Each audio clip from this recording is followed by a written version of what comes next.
Something is loose inside my DX7. It sounds like there's half a kilo of gravel rattling around inside. That is not acceptable. Let's fix it. Woody piano shack. So yeah, when I picked this one up, I did notice that something was rattling around inside, but I'd done a very, very thorough check of all the functions and everything seemed to be working. So I was a bit puzzled what it is that can be loose inside. So let's take it apart and have a look. Now then, these open in a very cool way. Let me show you. Or maybe I should get something to put the screws in. I'll put them in my pocket. Okay. So we're actually going to open the top panel. On most keyboards today, you end up opening them from the bottom. There we go. Put them in there. I can't be bothered to go back to the house to get a dish, even though I should.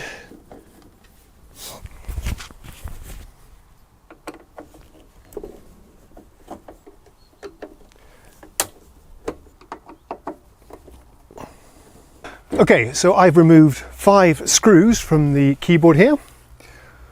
Let me check the levels. Yeah, that's okay. I've removed 5 screws, 2 here, 2 over there, 1 on the back, okay? And I'm just going to tilt it now so all the debris comes over to this corner. There we go. Hopefully it's all in the back corner now. Now watch this, guys. I haven't done this before, but I've seen other videos on YouTube. Let's take a look. Oh, look! Isn't that cool? That's on a hinge. It's totally hinged.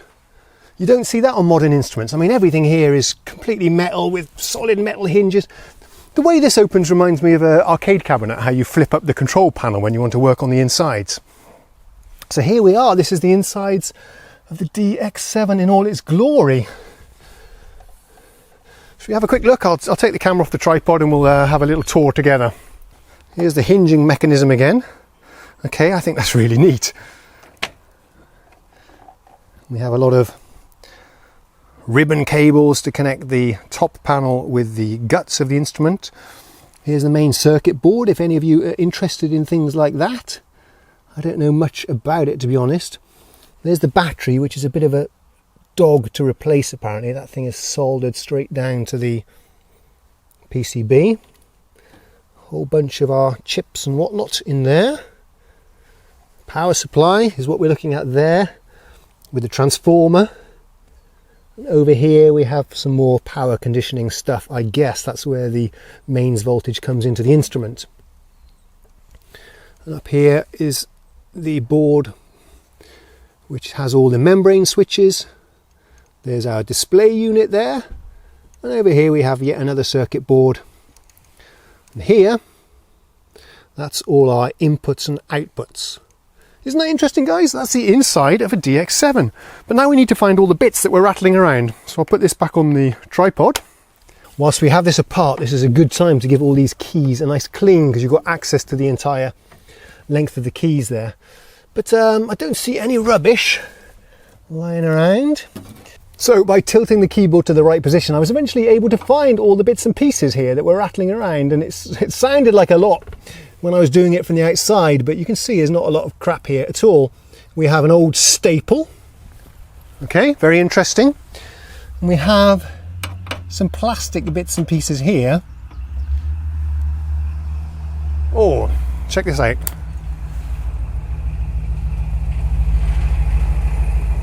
Wow, what a sweet ride.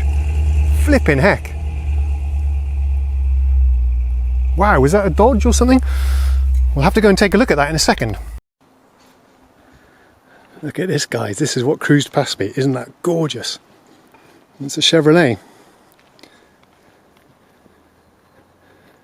I don't know if you guys are aware of it. Certainly the Swedish people will be aware of this, but there's a huge American car collecting culture over here in Scandinavia. I've heard it said that there are more restored American classic cars in Scandinavia than there are in America, which is incredible when you think about it. This thing is absolutely beautiful. Look at that condition. Isn't that gorgeous? I'm going to chat to the owner a bit later, find out a bit more about it. But these are a relatively common occurrence. You know, every day I'll see a couple of cars like this cruising around. in the city. So as we were saying, what we have here seems to be fairly harmless. It looks like some little plastic things like you might get on a necklace, that you might thread onto a necklace, you know, or these little things you put around your hand that kids sometimes have, you know, little beads you thread a needle through, and then some string and make your little necklace with your favourite colours. That's all we seem to have there. So if that's the extent of the problem, then I'm really relieved, because that's no big deal at all. Tell you what, while we've got it open, I'm going to give it a quick clean. I'll get the vacuum cleaner out and we'll get rid of some of the dust, bolt it back up and check if we fixed the problem.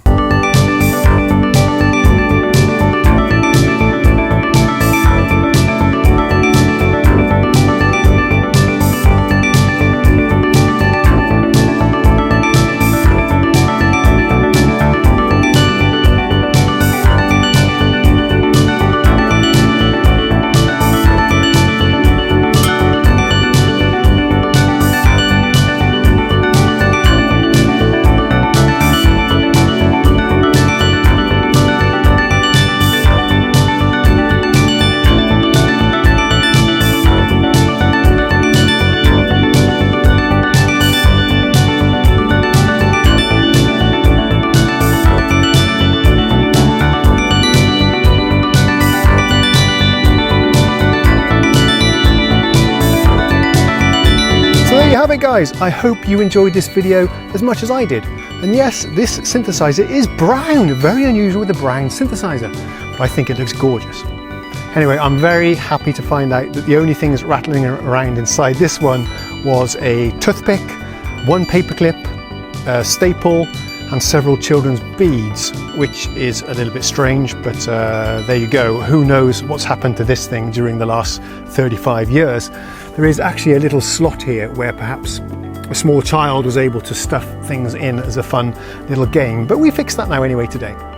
So please join me again soon for some audio demonstrations of this instrument, and we'll compare it to some software VSTs as well, just for fun.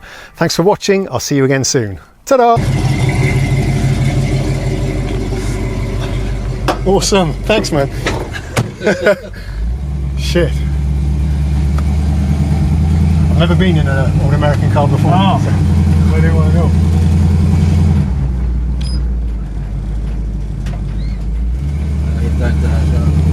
I can guide you if you go left here at the junction, yeah. Or you can go a bit further on, actually. Okay.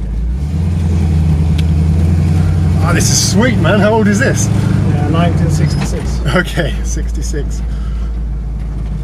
What a sound. It's a 7-liter engine. Yeah, okay.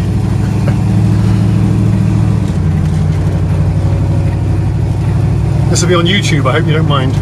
Yeah. We'll be famous now. Yeah. Okay, you can take a left coming up here then, and then we'll sort of go around in a circle.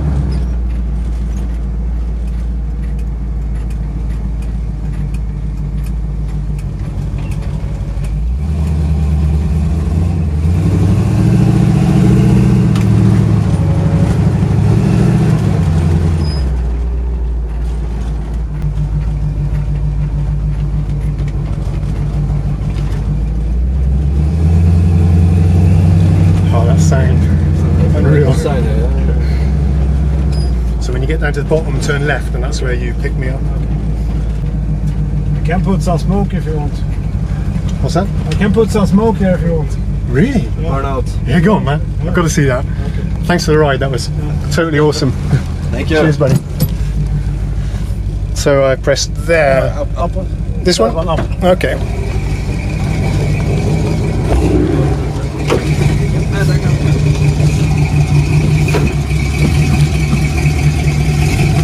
Are you ready with the camera? I'm ready. That was epic, guys. Thanks very much. Thank you. Cheers.